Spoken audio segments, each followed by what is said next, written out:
Hello everyone and welcome back. आज के इस वीडियो में हम कुछ अलग टॉपिक के बारे में बात करेंगे। आज की इस वीडियो में हम बात करेंगे छोटे बच्चे जो होते हैं, न्यूबॉर्न बेबी से लेके 1 साल के बच्चे, मोस्टली वो ज़्यादा रोते हैं, तो उनके रोने के पीछे का रीज़न क्या हो सकता है, उनको आप कैसे चुप करवा सकते हो, छोटे बच्चे को नज़र लगती है या नहीं, एंड लगती है तो उसको प्रोटेक्ट करने के लिए आप क्या करवा सकते हो। इन सारी बातों का आज हम इस वीडियो में डिस्कस करेंगे, तो वीडियो पूरा ज़रूर देखिएगा। एक्चुअली क्या होता है, छोटे बच्चे जो होते हैं जब हम उन्हें बाहर ले जाते हैं तो वो ज़्यादा रोते हैं, क्योंकि घर पे जब हम बच्चे को रखते हैं तो मोस्टली वो कंफर्टेबल कपड़े में, जो पुराने कपड़े हैं वो हम पहनाते हैं, या फिर कंफर्टेबल एटमॉस्फेयर में होता है, घर में पंखा या एसी चल रहा है, या फिर आराम से वो बेड पे लेटा है। जब हम बच्चे को बाहर लेके जाते हैं तो हम बच्चों को नए कपड़े पहनाते हैं। कई बार वो कपड़े का मटेरियल बच्चे को चुभ रहा होता है, या फिर कपड़ा नया जो हमने पहनाया है वो बच्चे को ज़्यादा टाइट है या फिर अनकंफर्टेबल है, इसीलिए बच्चे रोते हैं। गर्ल्स को जो हम फ्रॉक पहनाते हैं उसका कई बार मटेरियल उनको पैरों में चुभ रहा होता है, वो रीज़न हो सकता है बच्चों का रोने का। या फिर जब हम बाहर ले जाते हैं तो जिस पोजीशन में आपने बच्चे को कैरी किया है वो सही नहीं है, इसलिए भी बच्चे रोते हैं। कई बार बच्चे का हाथ दब गया है या फिर बच्चे का कान दब गया है, तो उस वजह से भी बच्चे रोते हैं। तो बच्चे को जब आप बाहर लेके जाए तब आप बच्चे को नॉर्मल जो कपड़े होते हैं उस तरह के कपड़े पहनाए, या फिर उसको कैरी करने के लिए आप कैरी कोट ले सकते हो, क्योंकि वहाँ पे कंफर्टेबली बच्चे सोते हैं और वहाँ पे उनको डिस्कम्फर्ट कम होती है एज़ कम्पेयर टू जब हम उन्हें हाथ में उठाते हैं। तो बच्चे कम रोते हैं अगर आप बाहर भी कंफर्टेबल उन्हें एटमॉस्फेयर दे, कंफर्टेबल कपड़े पहनाए, कंफर्टेबल तरीके से उन्हें कैरी करें, तो वो बाहर ले जाने पे भी कम रोएंगे। एंड क्योंकि बच्चे बाहर ले जाने पे रोते हैं और हमारे घर के बड़े बुजुर्ग हमें बोलते हैं कि बाहर ले जाने से बच्चों को नज़र लग जाती है, इसलिए बच्चे रोते हैं, लेकिन एक्चुअल में रीज़न ये होता है बाहर ले जाने पे बच्चे का रोने का। तो अगर आप इन सारी बातों का ख्याल रखेंगे तो बाहर ले जाने पे भी आपके बच्चे कम रोएंगे। दूसरा जो रीज़न होता है, कई बार बच्चे की नींद पूरी नहीं हुई, या फिर कई बार बच्चे को भूख लगी हो रही होती है, इसलिए बच्चे रोते हैं। तो अब बच्चे का फीडिंग का जो टाइम टेबल है उसे अच्छी तरह से फॉलो करें, टाइम टू टाइम उन्हें फीड देते रहे, या फिर बच्चों की नींद अच्छी तरह से पूरी हो, उस बात का ख्याल रखेंगे तो भी बच्चे कम रोएंगे। कई बार बच्चे के पेट में गैस हुआ होता है, इसलिए बच्चे रोते हैं। तो आप कैसे चेक करेंगे कि बच्चे को गैस है या नहीं? अगर आप बच्चे का टमी एरिया चेक करेंगे, बच्चे का जो बेली बटन है उसके आसपास आप थोड़ा प्रेस करेंगे, अगर वहाँ का एरिया आपको टाइट लग रहा है तो इसका मतलब है कि बच्चे के पेट में गैस है।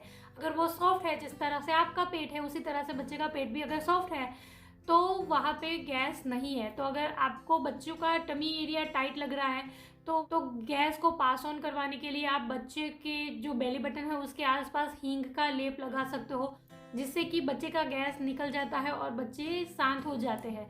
तो ये एक रीज़न भी हो सकता है बच्चों का रोने का, और इस तरह से आप हींग लगा के बच्चों का रोना चुप करवा सकते हो। कई बार हमें हमारे घर के बड़े बुजुर्ग बोलते हैं कि बच्चों को नज़र उतार दो, बच्चे रोज रोना बंद कर देते हैं। और एज अ न्यू पेरेंट हमें भी बच्चों के बारे में इतना नहीं पता होता है। हमें जब बच्चे रोते हैं तो हमारे दिमाग में बस एक बात होती है, कुछ भी करके बच्चे बस चुप हो जाए, बच्चे बस शांत हो जाए, फिर चाहे वो नज़र उतार के भी क्यों ना हो। हम बोल देते हैं कि अगर नज़र उतार के भी बच्चा चुप हो जाए तो उस तरह भी बच्चे को चुप करवा दे। एक्चुअली मेरा मानना ये है कि नज़र लगना या ना लगना, उसके पीछे का रीज़न ये हो सकता है कि कई बार आपको भी ऐसा लगता है कि कोई एरिया में जाके आपको एक पॉजिटिव एनर्जी मिलती है, पॉजिटिव वाइब्स होते हैं। जैसे कि आप अगर मंदिर में जाओगे तो वहाँ पे जाना आपको अच्छा लगेगा, वहाँ पे पॉजिटिव एनर्जी होती है, पॉजिटिव वाइब्स होती है।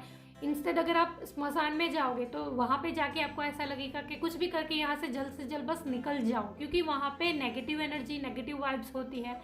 उसी तरह से जब हम किसी पर्सन से बात करते हैं तो किसी से बात करना हमें बहुत अच्छा लगता है, ऐसा लगता है कि हम बस उनसे बात करते ही जाए। और किसी पर्सन से बात करना तो क्या, आपको उनका फेस देखना भी अच्छा नहीं लगता, क्योंकि उनसे आपको नेगेटिव एनर्जी मिलती है, नेगेटिव वाइब्स मिलती है। तो बच्चों के साथ भी ऐसा होता होगा, उन्हें भी नेगेटिव एनर्जी फील होती होगी, उन्हें भी नेगेटिव वाइब्स फील होती होगी। जब कोई इंसान उन्हें घूरता है तो उनसे अगर उनको नेगेटिव एनर्जी या फिर नेगेटिव वाइब्स उनके अंदर पास ऑन होती है बच्चों की बॉडी में, तो बच्चों की बॉडी क्या होती है, वो बहुत ही नाजुक होती है, बहुत ही बच्चे मासूम होते हैं, तो वो उस नेगेटिव एनर्जी को बेयर नहीं कर पाते, इसलिए भी बच्चे रोते हैं। मैं बिल्कुल ये नहीं कहती कि एग्जैक्ट ऐसा ही होता है बच्चों के साथ, लेकिन मेरा मानना है कि बच्चों के साथ भी ऐसा होता होगा। तो नेगेटिव एनर्जी से बच्चों को बचाने के लिए आप काला टीका लगा सकते हो। बच्चों की आंखों में काजल बिल्कुल ना अप्लाई करें। काजल लगाने से बच्चों की आंखों में जो यहाँ पे एक छोटा सा होल होता है जिसे टीयर डक्ट बोलते हैं, जिसके थ्रू आंसू बाहर आते हैं, वो ब्लॉक हो जाता है। एंड आजकल काजल भी प्योर हमें नहीं मिलते, तो काजल आंखों में ना लगा के आप फोरहेड पे लगा सकते हो, या फिर हाथों में पैरों पे आप काला धागा बांध सकते हो। इस तरीके से आप नेगेटिव एनर्जी से बच्चे को बचा सकते हो। और नेगेटिव एनर्जी का बच्चे के ऊपर अटैक नहीं करेंगे तो बच्चे कम रोएंगे, ये मेरा मानना है। तो ये थी कुछ रीज़न और मेरा तरीका बच्चों को चुप करवाने का। आई होप कि ये आपके लिए भी ज़रूर यूज़फुल रहा होगा। एंड हमारे यहाँ पे बच्चे बाहर से आते हैं, उस टाइम बच्चों के सिर के ऊपर से पानी को 7 बार उतार कर उन्हें बाहर फेंक दिया जाता है। उस तरह से भी आप नज़र उतार सकते हो।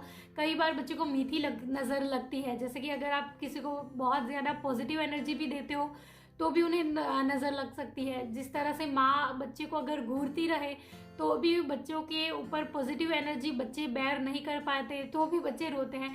तो हमारे यहाँ ऐसा बोला जाता है कि माँ की भी नज़र लगती है बच्चे को, तो हाथ में चीनी लेके चीनी को 7 बार बच्चों के ऊपर से निकाल के फिर उन्हें पानी में सिंक में कहीं पे डाल दिया जाता है, मतलब कि पानी के अंदर उसे फ्लश आउट कर दिया जाता है।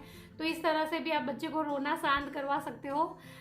मुझे नहीं पता कि ये सारी चीज़ें एक्चुअल में काम करती है या नहीं, लेकिन ये सारी चीज़ें मैंने फॉलो की थी जब मेरे बच्चे छोटे थे।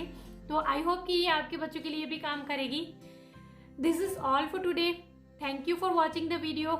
इसी तरह के और वीडियोस के लिए आप मेरे चैनल को सब्सक्राइब कर सकते हो। न्यू पेरेंट्स के साथ इस वीडियो को शेयर करके आप उनकी भी हेल्प कर सकते हो। And thank you for watching the video. Bye.